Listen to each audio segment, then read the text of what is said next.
Hey guys, Cody here. We're going to do a quick demonstration of some soldering here today. You can see we've got our torch, just a propane torch here. You can use a MAP gas as well. You don't have to use propane. We've got our solder, we've got our acid brush, we've got our flux, our deburring tool, our fitting brush, our tubing cutters, and our sanding cloth. We've got our coppers, 1/2-inch copper, and then our 1/2-inch fitting as well. So first thing we're going to do is we're going to cut our copper pipe to length. Now for us, this is just for practice. I don't have a specific length that we're going to cut, but do note that you have a 1/2 inch on each side.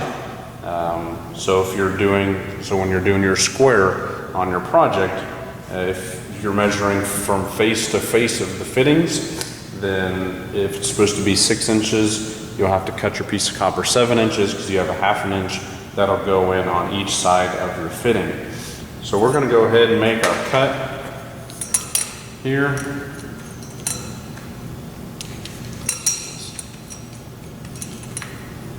Using our tubing cutters. Again, when you start this, you just want to be snug up against your copper. Just like so, you'll start to see the line being made, and then just go around a few times, snug it, go around a few times, snug it, side way. What we want to avoid is tightening it too much.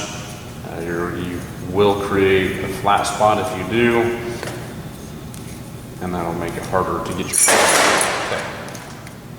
So once you cut your piece, you will see on the inside a little burr here on both pieces. What we're going to want to do now is take our deburring tool. We're going to deburr this guy. You should be able to see some copper shavings come off. Go around a few times. Make sure and get all those shavings out of your piece. So if you've got it in your vise, make sure and just try to pull it out. Or if you're holding it, you can hold it at an angle, just like so. Okay, so our next step now is we're going to clean our copper. We're going to use our sanding cloth. We know that our fitting is going to go on a 1/2 inch, so we're going to clean past a 1/2 inch. What this is going to do is get rid of any surface dirt, oil. It's going to rough up the surface and give our solder something good to bond to. So we're going to do it on both sides. Now you can clearly see the difference from the unclean copper to the clean copper. Even if it's brand spanking new copper, you still have to clean it. That doesn't change just because it's new. It's like this is a brand new fitting, just come out of a bag. It's really nice and shiny.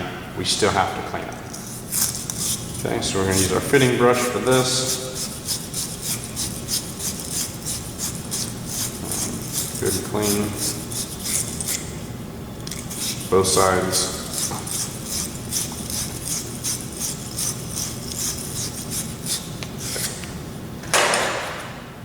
So now our copper's clean, we're going to go ahead and flux. So we've got our flux, we've got our acid brush here, get some flux on it. Now you don't want to put too much on it, otherwise that flux will drip inside of your fitting and it'll pull that solder in with it, and we don't want to do that. We want our solder to stay inside of this bell here. We don't want it to actually go inside of our fitting. So we're going to give a nice even thin coat of flux all the way around our tubing. We definitely want to make sure that it's all the way around and that we don't really have any voids. Now we're going to go ahead and flux our fitting as well. You have to do both.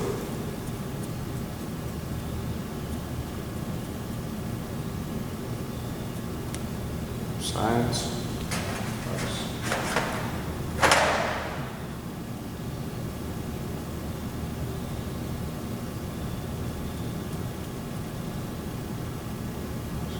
Nice even coat on that one.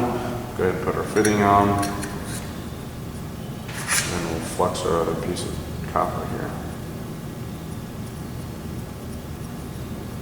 Again, we don't want to get too much on it, but we don't want to have too little. Make sure we go all the way around. Okay.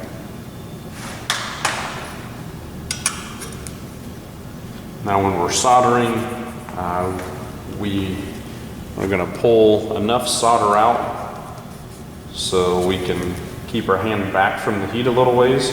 Now if you're soldering a 1/2 inch piece of tubing here, you really only need about 1/2 inch of solder.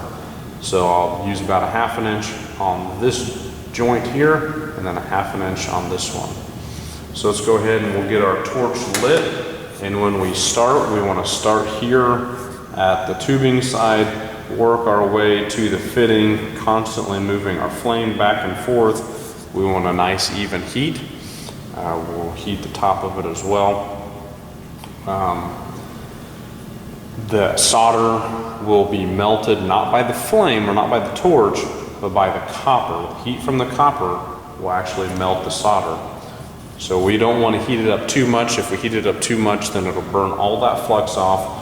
It'll create oxidation inside of our fitting, and then our solder will just drip off and it won't pull into our fitting. And then we'll have to take it all out, clean it up, and try again. So let's go ahead and turn our torch on. Start heating here at the tubing side. Move our way over here to the fitting. Kind of heat the bottom, heat the top.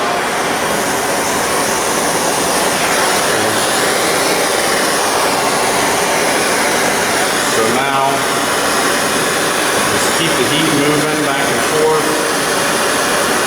You can see that it's starting to melt. Kind of side,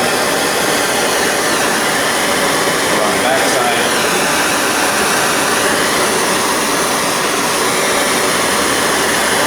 So, and you can actually see that solder pull in. So now we're going to go ahead and do the same thing to the top. Our fittings should be pretty hot.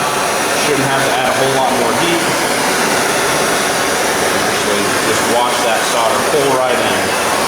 We can use our torch to kind of pull that solder on around.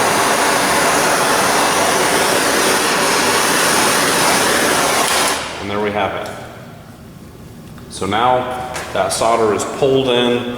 We don't want to mess with this until our solder is cooled down enough to become solid again. You can kind of see it's already started to do that. It don't take very long. If you're paying close attention, you'll see it go from this bright shiny silver to this kind of dull silver. If it's still that bright shiny silver and you try to mess with it or move your project around, it can come apart. It'll break that seal. So once you're done, if you were to pull that piece apart, what you would see is the solid silver ring all the way around the inside. Let's see, all the way around. And you see that there are no air gaps, there are no bubbles. That was a good seal all the way through that fitting, and that's exactly what we want. We're going to go ahead and let this cool, but on this one, and when you're doing it, I want you to pay attention. Don't overheat your project. If you overheat it, again, it's going to burn all that flux off, and then we're not going to have that solder pull into the fitting the way it's supposed to, and it won't create a watertight seal.